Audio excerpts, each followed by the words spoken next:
Session को start करते हैं।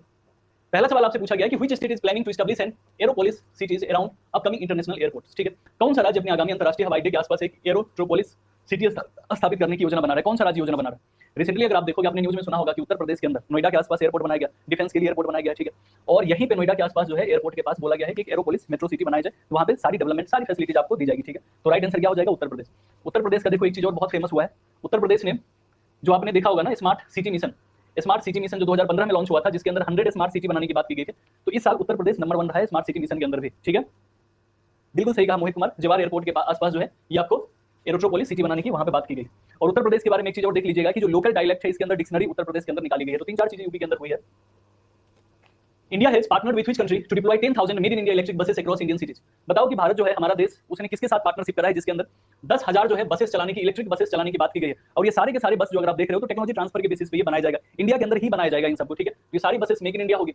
और दूसरा क्या है कि नेट जीरो इमीटर बनना है हमें, कब तक? तो 2070 तक। आपको याद है ना कि यूएन का एजेंडा नेट जीरो इमीटर हमें 2070 तक बनना है, इंडिया ने यहाँ पे गारंटी दिया है इस बात का। तो क्या हो जाएगा, किसके साथ मिलकर हमने ये एमओयू साइन किया है? तो यूएसए के साथ मिलकर एमओयू साइन किया है। ठीक है,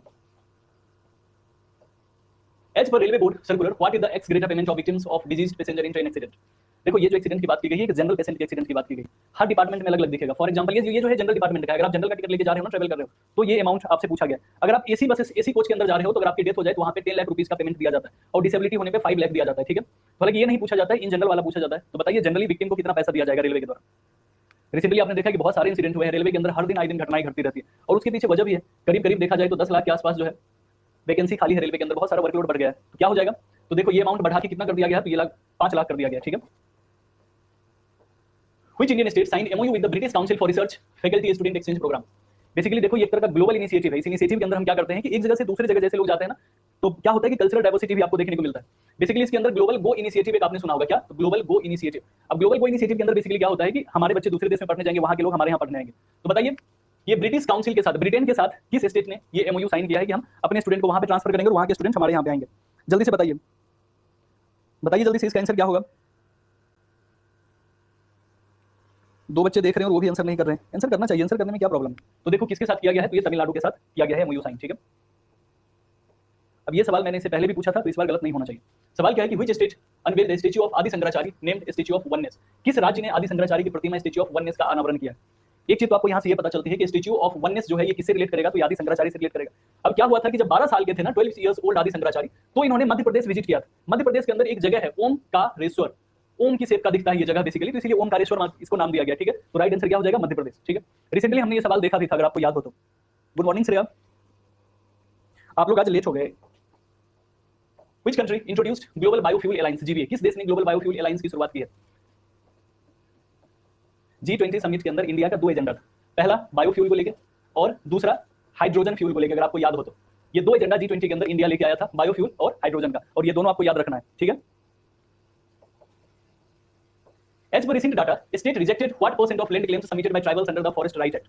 देखो फॉरेस्ट राइट एक्ट आया था 2006 के अंदर, और फॉरेस्ट राइट एक्ट के अंदर बेसिकली यही माना गया कि जो एससी एसटी कम्युनिटी जो है, जो कि फॉरेस्ट एरिया में रहते हैं, तो उनके कुछ राइट्स हैं, जो जंगल के प्रोड्यूस है उसको मार्केट में डायरेक्ट बेच के अपना भरण पोषण कर सकते हैं। और ये न्यूज में क्यों आया? तो आपको पता होगा, न्यूज में आपने देखा होगा कि जो अदानी को एक बहुत बड़ा एरिया दिया गया उत्तराखंड के अंदर, करीब करीब हजारों हेक्टेयर का था, उसने सारा जंगल वंगल काट दिया।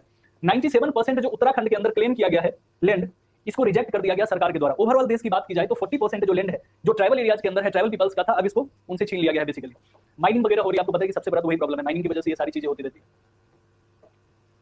Which is the second state after Bihar to conduct a caste survey? Bihar के बाद जाति सर्वेक्षण कराने वाला दूसरा राज्य कौन सा बना है? राजस्थान, मध्य प्रदेश, उत्तर प्रदेश या उत्तराखंड?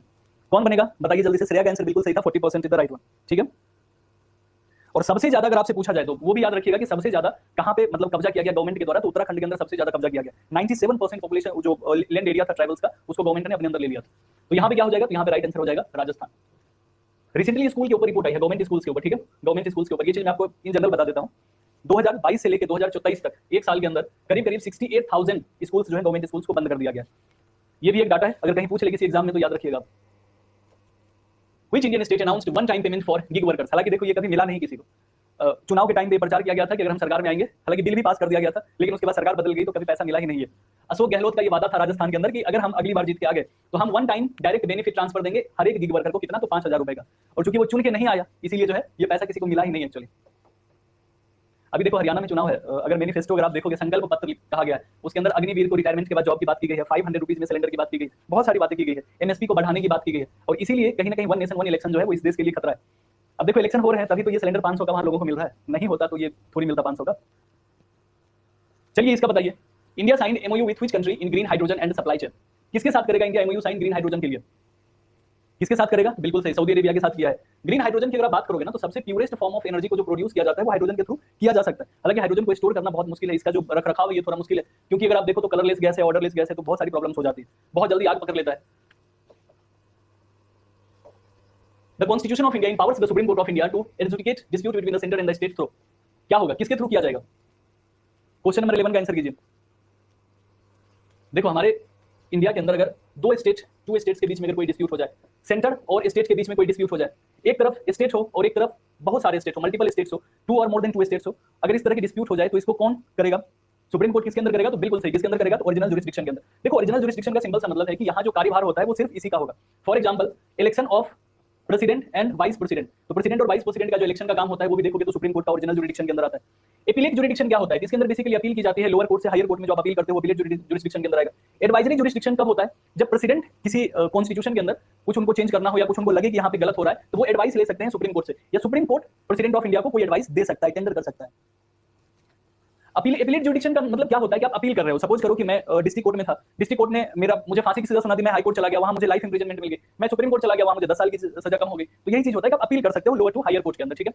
और रिट जुरिस्डिक्शन के बारे में आपको पता है कि अगर आपके किसी भी फंडामेंटल राइट्स को किसी भी तरह यहाँ पे कटेल किया जाता है तो आप डायरेक्ट कहां जा सकते हो? तो आप रिट जुरिस्डिक्शन का यूज कर सकते हो, ठीक है। और रिट जुरिस्डिक्शन के बारे में एक चीज आप यहाँ पे हमेशा याद रखना कि रिट जुरिस्डिक्शन जो होता है ये हाई कोर्ट का ब्रॉडर होता है, ठीक है। हाई कोर्ट का रिट जुरिस्डिक्शन ब्रॉडर होता है as compare to supreme court. क्यों? क्योंकि सुप्रीम कोर्ट आप सिर्फ एक ही बेसिस पे जा सकते हो, वो है आपके फंडामेंटल राइट्स के वायलेशन में, लेकिन हाई कोर्ट जो है इसमें बहुत सारे अलग अलग रीजन से भी जा सकते हो, ठीक है। आर्टिकल 32 और 226 ये दोनों से रिलेट करता है। चलिए अगले सवाल को देखिए।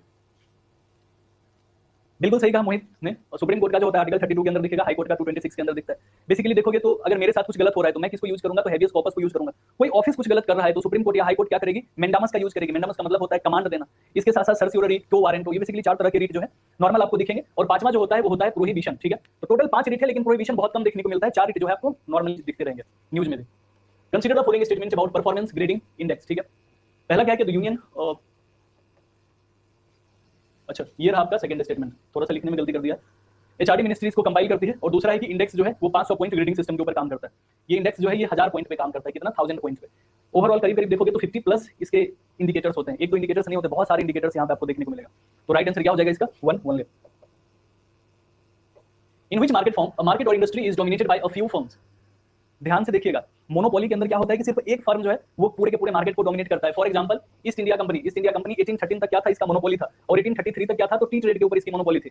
लेकिन आपसे क्या पूछा गया कि कुछ कंपनियां मिलकर करती है, तो क्या हो जाएगा? बिल्कुल सही, राइट आंसर इज ओलिगोपोली, ठीक है।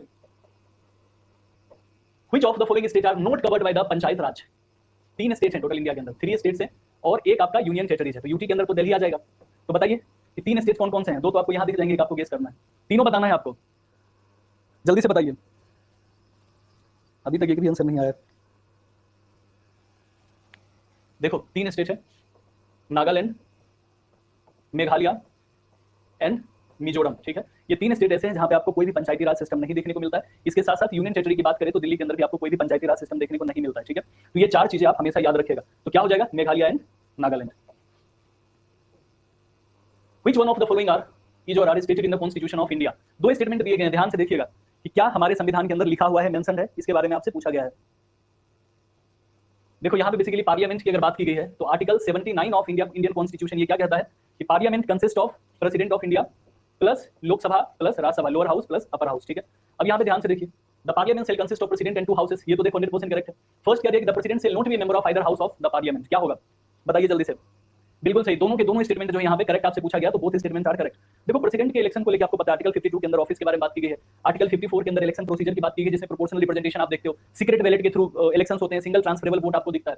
और क्राइटेरिया यही है कि कोई भी ऑफिस ऑफ प्रॉफिट नहीं होना चाहिए, 35 ईयर्स का एज होना चाहिए, ठीक है।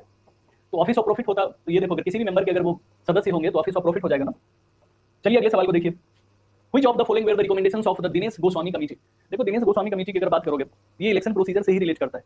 स्टार्टिंग में प्रेसिडेंट के इलेक्शन को लेकर बहुत सारी प्रॉब्लम्स होने लगी थी, तो उसके बाद इसने बोला था कि देखो प्रोपोर्शनल रिप्रेजेंटेशन को हटा के प्रेसिडेंट का इलेक्शन जो है वो भी किसी और तरीके से करना हमें चाहिए।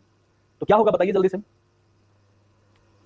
ध्यान से देखिए और बताइए दिनेश गोस्वामी कमेटी किससे रिलेटेड है। तो क्या हो जाएगा, governmental funding of parliamentary elections. जो पार्लियामेंट्री इलेक्शंस होता है उसमें जो फंड चूंकि बहुत सारा लगता है ना इलेक्शन वगैरह करवाने में, तो इसी से रिलेट करेगा। इसके साथ साथ इसने ये भी बात की थी कि अगर कहीं ना कहीं जो है प्रेसिडेंट का इलेक्शन जो है उसके ऊपर भी अच्छा खासा पैसा खर्च हो जाता है, तो उसमें भी थोड़ा सा चेंज करना चाहिए। Which committee was formed for the determination of boundary of India and Pakistan? एक मूवी आई थी बेगम जान, पता नहीं क्या नाम था, लेकिन उसको मुझे जहां तक याद है कि विद्या बालन ने उसमें अच्छा किरदार प्ले किया था और शायद यही कुछ नाम था उसका। क्या होगा, तो रेड क्लिफ कमेटी। इस मूवी के अंदर अच्छा खासा दिखाया कि पार्टीशन की वजह से क्या क्या प्रॉब्लम्स फेस करनी पड़ी थी। Preamble of the Indian constitution based on which of the following previous document और लॉ। देखो प्रीएम्बल की बात करें तो प्रीएम्बल का जो आप यहाँ पे देख रहे हो ना, हमने कहां से बोरो किया था, तो यूएसए से बोरो किया था प्रीएम्बल को, ठीक है, बिल्कुल सही है। Objective resolution by Jawaharlal Nehru, ठीक है। और मुझे बताइए कि ऑब्जेक्टिव रिजोल्यूशन पास कब किया गया था, डेट बताइए इसका, डेट क्या है ऑब्जेक्टिव रिजोल्यूशन का, जल्दी से बताइए।